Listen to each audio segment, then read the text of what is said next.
ভোরের আলো তখনও ঠিকমতো গ্রামে নামেনি, তবু আমার ঘুম ভেঙে গিয়েছিল।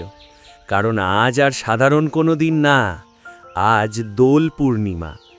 আমাদের শৈশবে এই দিনটার আলাদা একটা গন্ধ ছিল, আবিরের গন্ধ, নতুন জামার গন্ধ, আর মায়ের রান্নাঘর থেকে ভেসে আসা গুড় আর নারকেলের মিষ্টি গন্ধ। সব মিলিয়ে দোল মানেই ছিল রঙে ভরে যাওয়া একটা সকাল। আমি তখন ক্লাস 4-এ পড়ি। আমাদের গ্রাম সোনাঝুরি, ছোট্ট একটা গ্রাম, কিন্তু দোল এলে মনে হতো এই গ্রামটাই বুঝি পুরো পৃথিবী। ঘুম ভেঙেই দেখলাম উঠোনে মা বসে বসে সাদা শাড়িটা রোদে ঝাড়ছেন। আমি চোখ কচলাতে কচলাতে বললাম, মা, আজ দোল তো? মা হেসে বললেন, হ্যাঁ, বড়দের রং মাখিয়ে দুষ্টুমি করবি না। আমি লাফ দিয়ে উঠোনে নেমে পড়লাম। আমাদের বাড়ির সামনে কাঁঠাল গাছের নিচে আগেই জড়ো হয়ে গেছে আমার দোলের দল। আকাশ, চপল, বাঁধন আর আমি। সবার হাতে ছোট ছোট প্যাকেট। কেউ এনেছে গোলাপি আবির, কেউ সবুজ, কেউ আবার নীল। চপল গম্ভীর মুখে বলল, আজ কিন্তু বড়দের অপরও রং দেব। আমি ভয় মিশ্রিত উত্তেজনায় বললাম, ধরলে মার খাবি কিন্তু। চপল দাঁত বের করে হাসল, দোলের বিন কেউ কিছু বলে না। আমাদের শৈশবের সবচেয়ে বড় সাহসের দিন ছিল এই দোল। আমাদের গ্রামে দোল পূর্ণিমার সকাল শুরু হতো মন্দিরে। সাদা ধুতি পাঞ্জাবি পরা কাকারা, সাদা লাল শাড়ি পরা কাকিমারা, ফুলের মালা হাতে সবাই মিলে যেত মন্দিরে। আমাদেরও মা পাঠিয়ে দিলেন, যাও আগে ঠাকুরকে প্রণাম করে আসো, তারপর যত খুশি রং খেলো। আমরা 5 জন দৌড়াতে দৌড়াতে মন্দিরের দিকে গেলাম। পথে দেখি পুরো গ্রাম যেন বদলে গেছে। যে কাঁচা রাস্তাটা রোজ ধুলোয় ভরা থাকে, আজ সেখানে মানুষে মানুষে ভরে গেছে। কারো হাতে ঢোল, কারো হাতে কাঁসর, কারো হাতে রঙের বালতি। মন্দিরের সামনে দাঁড়াতেই কানে এলো ঢাক ঢাক ঢাক। ঢোলের শব্দে বুক কেঁপে উঠছিল। মন্দিরের উঠোনে ঢুকেই দেখি ফুল দিয়ে সাজানো রাধাকৃষ্ণের মূর্তি, ধূপের ধোঁয়া আর মানুষের মুখে এক রাশ আলো। পুজো শেষ হতেই পুরোহিত মশাই একটু উঁচু গলায় বললেন, আজ দোল পূর্ণিমা, আজ কোনো ভেদাভেদ নেই। এই কথাটা তখন হয়তো ঠিক বুঝতাম না, কিন্তু বুঝতাম আজ সবাই এক রকম। মন্দির থেকে বের হতেই যেন বাঁধ ভাঙল। কে আগে কাকে রং দেবে এই নিয়ে শুরু হয়ে গেল যুদ্ধ। আকাশ আমার দিকে তাকিয়েই চেঁচিয়ে উঠল, ধর ধর। আমি পালাতে গিয়েই পিছলে পড়লাম। এই সুযোগে বাঁধন এসে আমার গালে একমুখো গোলাপি আবির লাগিয়ে দিল। আমি রেগে গিয়ে তার মাথায় পুরো প্যাকেট ঢেলে দিলাম। আমাদের হাসিতে উঠোনটা ভরে গেল।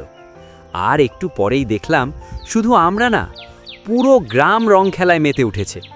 কেউ আর কাউকে চিনতে পারছে না, কার মুখে কোন রং, কার জামা কী রং, সব মিশে গেছে। দুপুরের দিকে গ্রামটা আর চেনাই যেত না। পুকুর পাড়, স্কুল মাঠ, মন্দিরের উঠোন, সব জায়গায় রং। পুকুরের জলে পড়েছে লাল, সবুজ, গোলাপি রঙের ছোপ। আমরা সবাই মিলে পুকুর পাড়ে গিয়ে দাঁড়ালাম। আকাশ বলল, দেখ, জলটাও রঙিন হয়ে গেছে। আমি তাকিয়ে দেখলাম, সত্যিই তো, আমাদের পুকুরটা যেন আজ দোল খেলছে। আমরা যখন দৌড়দৌড়ি করছি, তখন মাঠের একপাশে বড়দের দোল চলছিল। কেউ গান ধরেছে, ফাগুন হাওয়ায় রং লাগুক প্রাণে। ঢোলের তালে তালে কাকারা নাচছেন, কারো মাথায় লাল আবির, কারো কপালে চন্দনের ফোঁটা। মায়েরাও পেছনে দাঁড়িয়ে হাসছেন।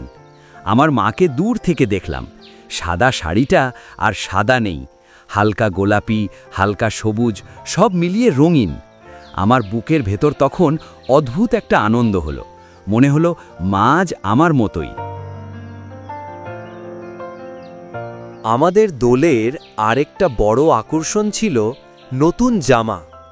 যদিও রং খেলতে গেলে সেই জামা নষ্ট হয়ে যেত, তবু নতুন জামা না হলে দোল যেন অসম্পূর্ণ।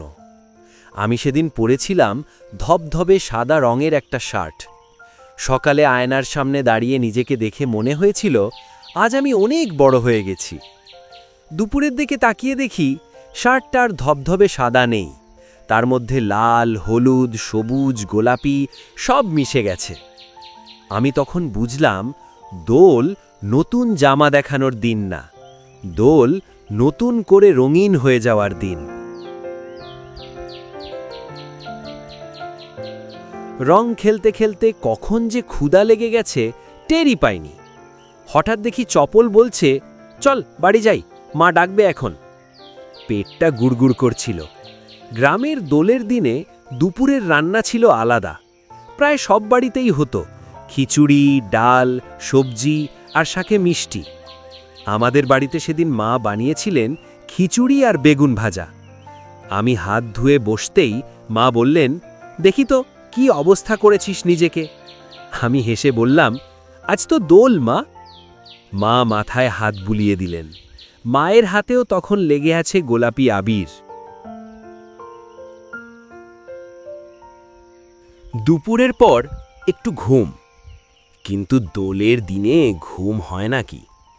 ঘুম ভাঙতেই দেখি আবার উঠোনে ডাকাডাকি, আকাশের গলা, ওই বেরো, আবার খেলবো। আমি দৌড়ে বেরিয়ে এলাম। এইবার আমাদের হাতে শুধু আবির না, রঙের বালতি, হালকা রং মিশিয়ে বানানো রঙিন জল। এইবার শুরু হলো আসল যুদ্ধ, কে কাকে ভিজাবে। চপল আমার দিকে বালতি ছুঁড়তেই আমি দৌড়ে পাশের বাড়ির উঠোনে ঢুকে পড়লাম। কাকিমা দাঁড়িয়েছিলেন, হেসে বললেন, যাবি কোথায়, আজ পালানোর জায়গা নেই। এই বলে নিজেই আমার মাথায় একটু রং ঢেলে দিলেন। শৈশবের দোল মানেই একটু বেশি দুষ্টুমি। আমরা ঠিক করেছিলাম এইবার স্কুল মাস্টারমশাইকে রং দেব। তিনি খুব রাগী মানুষ, সারা বছর আমরা তার সামনে ভয় পেতাম। কিন্তু আজ দোল, আমরা চারজন লুকিয়ে দাঁড়িয়ে রইলাম রাস্তার ধারে। মাস্টারমশাই আসতেই আকাশ চেঁচিয়ে উঠল, এইবার! আমরা একসাথে ঝাঁপিয়ে পড়লাম। আমি তার গালে আবির লাগাতেই তিনি থমকে গেলেন। 1 সেকেন্ড চুপ, আমাদের বুক ধকধক। তারপর তিনি হেসে ফেললেন, বললেন, আজ তোদের ছাড়। আমরা দৌড়ে পালালাম। দৌড়াতে দৌড়াতে মনে হচ্ছিল আমরা আজ পৃথিবীর সবচেয়ে সাহসী মানুষ। সারাদিন রং খেলতে খেলতে বিকেলের দিকে সবাই ক্লান্ত হয়ে পড়ত। পুকুর ঘাটে ভিড়, কে আগে স্নান করবে। পুকুরের জল তখন আর স্বচ্ছ নেই, হালকা লালচে, সবুজ। আমি জলে ডুব দিলাম।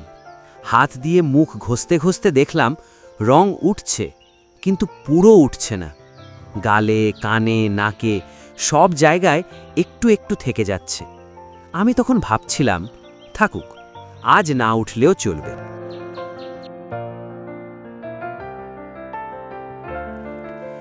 সন্ধ্যের সময় গ্রামটা আবার অন্য রূপ নিত। বাড়ি বাড়ি প্রদীপ জ্বলে উঠত, মন্দিরে আবার আলো, ঢোলের শব্দ আবার শোনা যেত। কিন্তু এইবার দোলটা ছিল শান্ত, কেউ আর দৌড়াচ্ছে না, সবাই দাঁড়িয়ে দাঁড়িয়ে কথা বলছে, হাসছে। দিনভর রং খেলার পর এই সন্ধেটা যেন ছিল বিশ্রামের দোল। সেদিন সন্ধ্যায় আমি মায়ের পাশে বসেছিলাম, শরীর ক্লান্ত, চুল ভিজে। মা মাথায় তেল দিচ্ছিলেন, আমি মায়ের কোলে মাথা রাখলাম। মায়ের শাড়ির আঁচলেও তখনও লেগে আছে হালকা গোলাপি আবির। আজ এত বছর পরে শহরের ফ্ল্যাটের বারান্দায় দাঁড়িয়ে পূর্ণিমার চাঁদের দিকে তাকালে আমার মনে পড়ে আমাদের সেই দোল পূর্ণিমা। মনে পড়ে কাঁঠাল গাছের নিচে আমাদের দল, রঙিন হাত, হাসিতে ভরা মুখ, পুকুরের রঙিন জল, মাস্টারমশাইয়ের হাসি, মায়ের আবির মাখা শাড়ি। আজ আর সেই গ্রাম নেই, অনেকেই চলে গেছে, কেউ শহরে, কেউ বিদেশে, কেউ আবার চিরতরে। আজ দোল মানে হয়তো শুধু একটা ছুটি, কয়েকটা ছবি, কয়েকটা স্ট্যাটাস। কিন্তু আমার কাছে দোল পূর্ণিমা মানে একটা দিন, যেদিন পুরো গ্রাম রঙে নয় ভালোবাসায় রাঙা হয়ে যেত।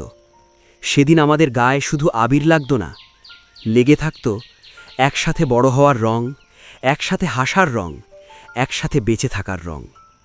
আমার শৈশবের দোল পূর্ণিমা ছিল রঙের উৎসবের চেয়েও বেশি। ওটা ছিল একটা গ্রামের একসাথে হৃদয় রাঙানোর দিন।